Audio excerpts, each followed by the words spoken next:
Se você está ouvindo essa gravação, é porque estou morta. Vou contar o que aconteceu.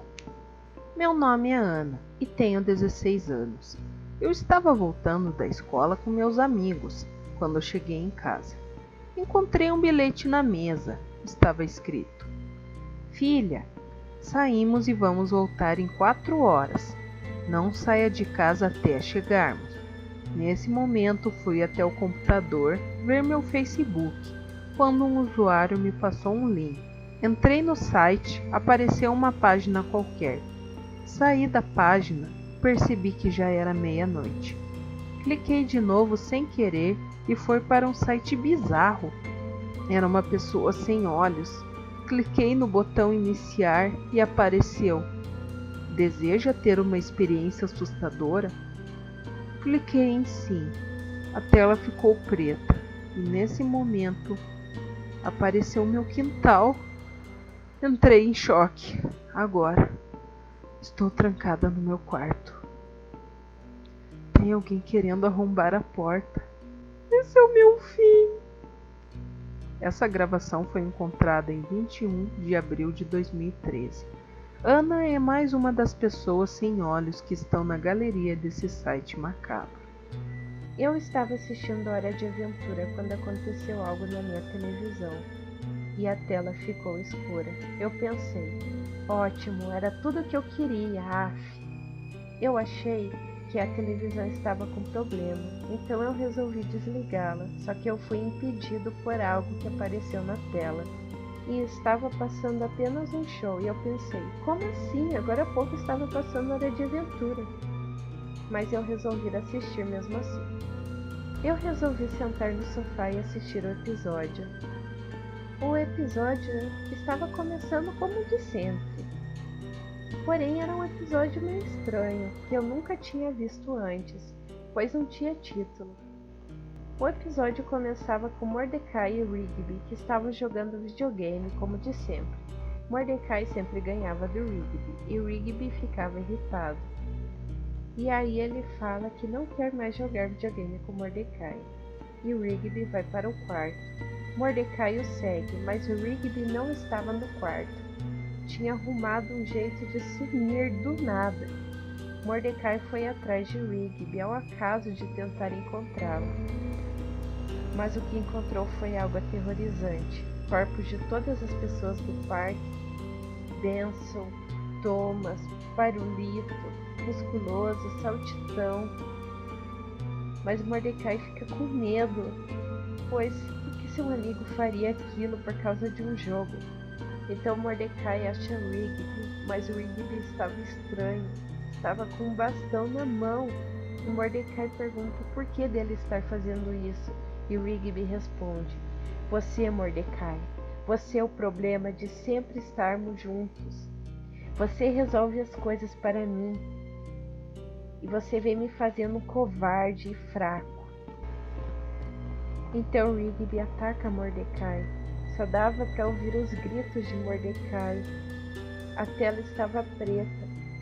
E depois a tela volta em Rigby. Ele estava em cima de uma cadeira com uma corda chorando. E depois disso, a tela fica preta. E só dava para ouvir algo. Você não deveria ter assistido isso. E a tela volta a passar Hora de Aventura. Eu fiquei aterrorizado. Depois disso, desliguei a televisão e resolvi pesquisar sobre algum episódio perdido de apenas um show. E não achei nada. Mas seja o que for, eu nunca mais vou esquecer daquele episódio aterrorizante.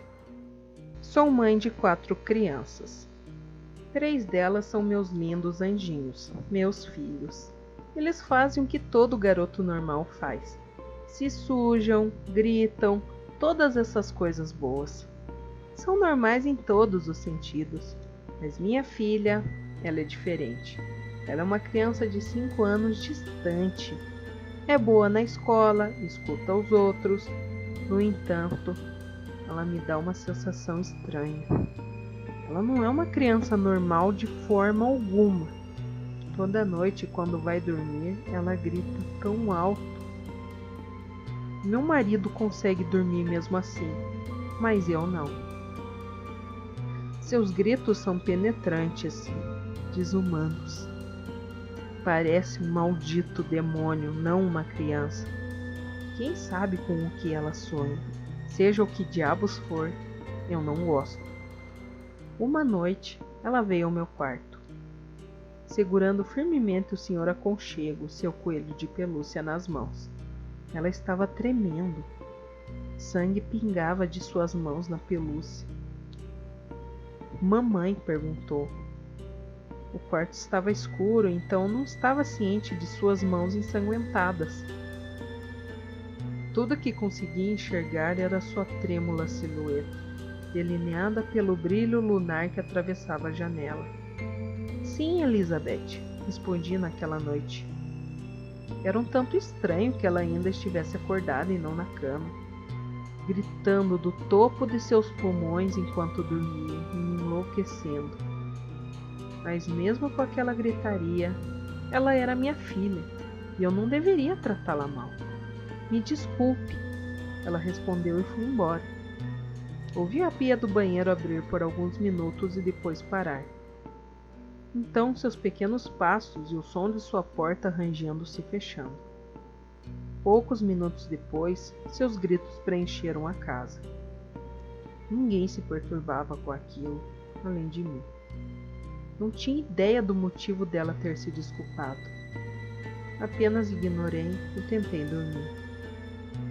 Toda vez que falava disso com meu marido, ele me chamava de louca ou dizia que eu estava delirando e que Elizabeth dormia tranquilamente.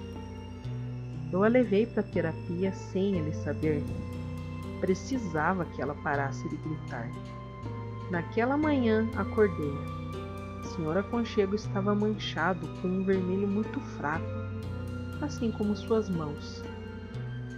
Fiquei extremamente confusa com aquilo. Peguei-a no colo. Ela estava cansada, se inclinou para mim e bocejou. Colocou suas mãos levemente manchadas no meu braço e sussurrou. Ryan se foi. Que só me deixou mais confusa do que já estava. Ryan, seu irmão mais velho, o que gosta de provocar ela e deixá-la nervosa. Mesmo assim, eles se amavam muito, ou era o que eu pensava. Querida, o Ryan não se foi, bobinha, eu a tranquilizei, imaginando que ela estava confusa. Então fui mostrar o quarto do irmão e abri a porta. Lá estava ele, coberto enquanto dormia tranquilamente. Mas Elizabeth apenas balançou a cabeça, olhando para mim com seus grandes olhos cor de avelã, enquanto se repetia. Ryan se foi. Amo minha filha, de coração. Talvez ela me deixe um pouco desconfortável e seja um tanto estranho, mas eu realmente a amo. Minha mente estava frenética enquanto a colocava no chão. Ryan não se foi, eu disse com raiva. Logo me acalmei um pouco, lembrando que ela só tinha 5 anos e apenas não entendi que ele estava dormindo. Fui até seu irmão e olhei para ele. Tudo o que podia ver era seu rosto pálido e as feições tranquilas. Nada com que se preocupar. Ou foi o que eu pensei. Acorde, disse a ele. Mas Ryan não acordou. Ficando frustrada, puxei sua coberta, mas deixei cair assim que vi o que estava por baixo dela. Era meu filho. E ele havia partido. Sua camisa foi arrancada, seu estômago estava aberto, pedaços do intestino faltando, sangue encharcava a cama, mas não havia chegado às cobertas. Ryan se foi, Elizabeth repetiu. Sou mãe de 4 crianças. 2 se foram, um morto pela minha filha, e minha filha morta por mim. Meu filho pode ter partido, e eu posso estar em apuros por minha filha ter partido. Mas ao menos, os gritos pararam. Creio que vocês conhecem o desenho do Bob Esponja. mas foi com esse desenho que minha vida mudou. Eu já tinha assistido aos episódios antigos, quando era adolescente. E até hoje, quando consigo ter um tempo livre, eu tento assistir aos novos episódios, apesar de não estarem de qualidade como antigamente. Meu filho também assiste ao desenho. Ele assume ser um fã. Então, em um domingo, o meu filho disse que iria ser lançado um novo episódio do Bob Esponja. E ele me perguntou se eu iria assistir com ele. Perguntei o horário e o horário era exatamente o horário da minha folga. E então eu disse que assistiria. Sentei no sofá junto com meu filho, coloquei no Nickelodeon e começou o episódio. Noto que a abertura, como esperado, estava alterada. Afinal de contas, era um episódio especial. Os primeiros segundos já eram estranhos. Era o seu seringuejo na prefeitura rindo loucamente, e a câmera saía da prefeitura e mostrava a cidade. Mas a cidade não era mais a mesma, pois praticamente tudo estava destruído ou queimado, e a câmera se distanciava até a placa sinalizando que era a fenda do biquíni. Mas na placa estava escrito Hell, que significa inferno em português. Só nessa abertura já tinha muita coisa estranha, mas continuei a assistir. E apareceu uma tela preta dizendo 8 meses antes, e estava o seu seringuejo em seu escritório, analisando as vendas, e elas não estavam crescendo. Então ele fala que precisa de medidas drásticas, e fala que queria criar novos hambúrgueres. Eu não vou entrar em detalhes sobre a criação dos novos hambúrgueres, só posso dizer que era um pior que o outro.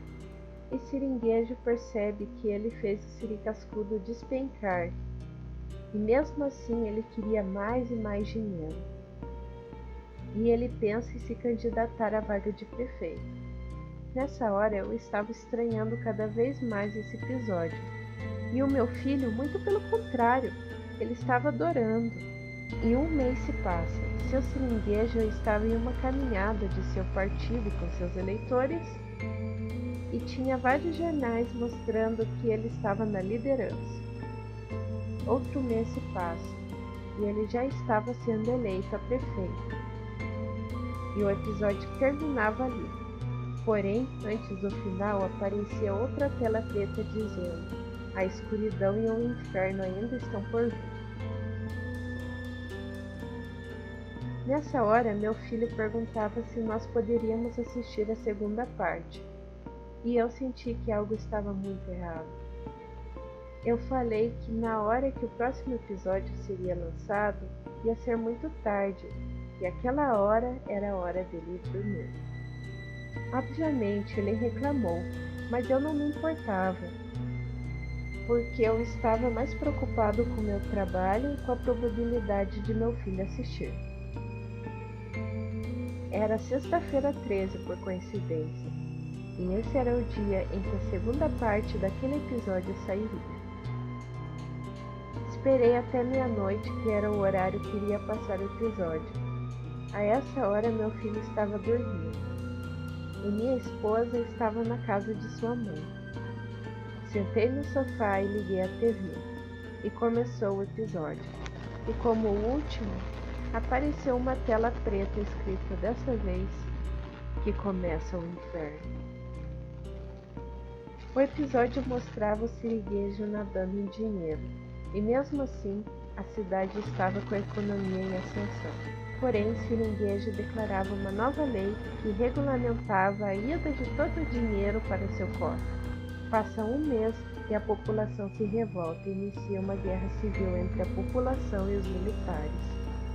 E essa guerra não foi engraçada como as outras batalhas ou brigas como as do Bob Esponja.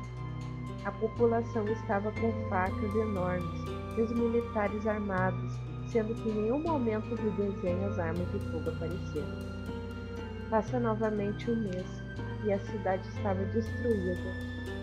E a população não era mais carismática ou engraçada. Eles tinham olhos negros e estavam com facões com sangue e tinha corpos no chão. Eu me perguntava o porquê daquilo estar passando, logo em um desenho infantil. E também me perguntava onde estava o Bob Esponja. Mas minha pergunta foi logo respondida. Bob estava em sua casa, sentado todo ensanguentado com um tom vermelho, e ele estava comendo alguma coisa. Ele se levanta e fala que ainda está com fome. Então ele abriu a geladeira e me arrependo de ter visto aquilo. Era o Lula molúsculo esquartejado, e Bob fala que irá comer seu braço, e começou a comer. E fala também que aquela estrela não sobreviveu por muito tempo. E imaginei logo que o Bob Esponja já tinha matado o Patrick. E aquele maldito círculo se repetia em toda a cidade, cada um comendo um. Canibalismo mais selvagem que o outro. A câmera começa a entrar na prefeitura enquanto tocava uma música de piano perturbadora, e Siriguejo estava lá rindo novamente com uma montanha de dinheiro. E como no primeiro episódio, a câmera mostra a cidade destruída e a placa estava escrita dessa vez: O inferno é eterno. E o episódio terminava com uma tela dizendo que seus pecados sempre irão afetar a todos. Eu estava em estado de choque. Hoje em dia eu tento esquecer isso e agora entendo o que ele queria representar. Um episódio ensina da pior maneira possível respeitar os outros e não deixar suas ambições tomarem conta de você. Mas eu ainda me pergunto quem teve essa maldita ideia de fazer aquele episódio. Ou até mesmo, será que alguém também assistiu a esse episódio macabro? Não me identificarei, mas direi minha inicial, J. Eu sou designer gráfico desde os 18 anos, ou seja, desde 2005. E trabalhei na Mattel fazendo animações e fazendo designer de bonecos. Em 2010, estávamos sem ideias para bonecas, e um de nossos funcionários que havia viajado para o Haiti há alguns meses chegou com uma boneca linda. Ela era meio monstro, meio humano, e era bem chamativa. Nós concordamos em lançar várias e demos o nome de Monster High. Eu fui conversar com esse funcionário e como ele teve essa ideia, e ele me contou como se estivesse desiludido com algo. Eu fui no Haiti para tentar novas ideias de bonecos e vi uma mulher queimando uma boneca que ficou parecido com uma dessas. Eu fiz um desenho e fiz essa boneca que eu trouxe. Eu tentei vendê-la aqui nos Estados Unidos, mas não consegui. Então recorri a forças das trevas para conseguir vendas. E deu certo, pois as vendas estão ótimas. Nessa hora, eu já estava pasmo com o que ele tinha feito. Eu fui num local abandonado. Eu estava chorando, porque se eu não conseguisse a boneca ideal, seria demitido da Mattel. E chorando disse Satã 3 vezes, e nisso apareceu um homem. Ele era alto, branco, tinha cerca de 1,90 m e estava encapuzado e falou: Aqui estou. Não direi o nome do funcionário, pois eu não quero problemas. Eu fiz um pacto para as bonecas fazerem sucesso. O pacto consistia em que a cada 100 bonecas uma fosse amaldiçoada. E isso faria mal para a criança e a família que a tivesse. E todo ano eu tinha que abrir mão de algo que eu gostasse. Esse ano, abri mão da minha esposa. Você sabe, ela desapareceu. Digamos que agora ela está fazendo companhia para os peixes. Nessa hora eu não aguentei, saí de lá, mas 2 seguranças me barraram e me levaram de volta. E o funcionário continuou falando. Nos próximos 5 anos terei que abrir mão de outras coisas e por último do bem mais sagrado que Deus nos dá. A vida. Eu terei que me matar daqui a 5 anos. Eu questionei. Você fez isso por dinheiro? Ele respondeu. Nesses 5 anos aproveitarei a vida com todos os prazeres mundanos que eu puder usufruir. Agora você sabe demais. Terei que te matar. Nessa hora, ele sacou um punhal e tentou me acertar. Eu consegui fugir e me mudei dos Estados Unidos. Hoje eu moro no leste europeu e tudo deu errado na minha vida. Minha mãe morreu em 2010 e eu perdi tudo que tinha. E hoje vivo com medo de ser pego por eles. Eu imploro para que vocês parem de comprar essas malditas bonecas, pois enquanto alguém se diverte com elas, outra pessoa sofre. Eu tinha 10 anos quando eu tinha o meu melhor amigo de 9 anos e eu estava na minha casa falando com ele no WhatsApp quando eu ouvi um barulho na porta e quando eu fui olhar pelo olho mágico não tinha ninguém. Eu perguntei para meu amigo quem fez aquilo e ele me respondeu que deveriam ter sido os garotos que gostam de irritar. Eu escutei mais um barulho no meu quarto. Quando eu fui olhar, estava o corpo de meu amigo todo ensanguentado em minha cama. Eu não acreditei e tentei ir embora, mas quando eu abri a porta, eu vi um garoto de blusa branca e calça jeans azul e ele estava segurando uma faca ensanguentada. E então ele falou: "Shh, vai dormir." 10 dias depois, 2 corpos foram encontrados no esgoto da cidade, todos com marcas de facadas em seus corpos. Olá, eu sou um animador de acampamento de verão. Bem, foi criado um episódio que testamos para lançar. O nome era Morte de Oscar e Lobo Espinho. Achei estranho o título, mas continuei olhando o episódio. Foi a pior escolha que eu já fiz. Tudo começa com Oscar levantando e arrumando seu quarto e tomando o café normal, mas aí as coisas começam a piorar. Oscar derrama café na Suzy e ela o dá um golpe muito forte que fez quebrar seus ossos. E ela continuou socando o Oscar até que ele morreu. Com a cara toda desfigurada e sem seus olhos, braços e pernas, Lobo Espinho tenta brigar com Suzy, mas é derrubado com raiva. Suzy arrancou os 2 braços de Lobo Espinho. O que mais me aterrorizou foi que o sangue era realista. Fiquei muito indignado e chorando ao mesmo tempo. Bem, mas Lobo Espinho dá um chute em Suzy que acaba morrendo. Mas aí descobrem que a Suzy era um demônio e na verdade o acampamento era o inferno. E eles sofreram por toda a eternidade. Depois reclamei, xinguei os produtores e me demitiram. Bem, falaram para eu não falar mais sobre, mas eu estou falando. Com certeza eles vão atrás de mim, mas eu preciso falar. E se eu não fugir, eu vou morrer. Não se esqueçam de mim, por favor. Adeus. Sabe quando você apaga a última lâmpada e está no escuro e sente aquele frio na espinha?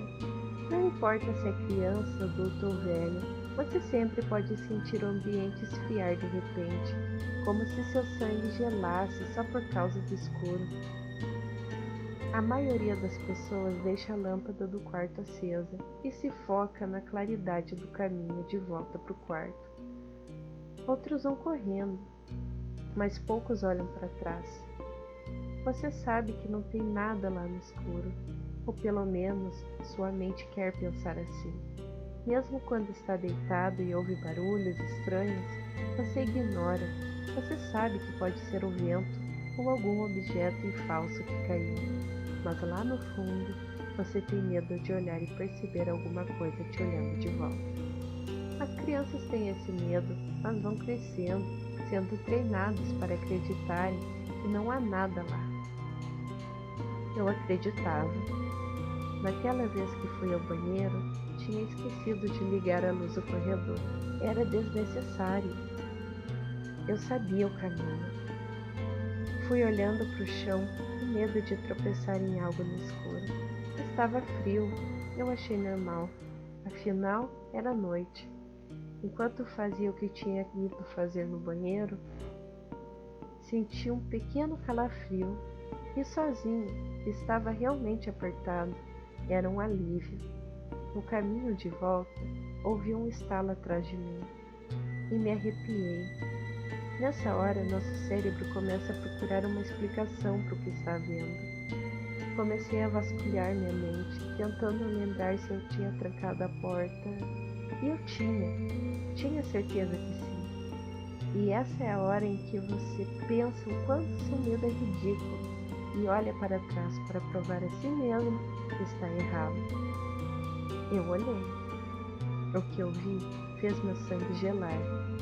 Olhava diretamente para mim.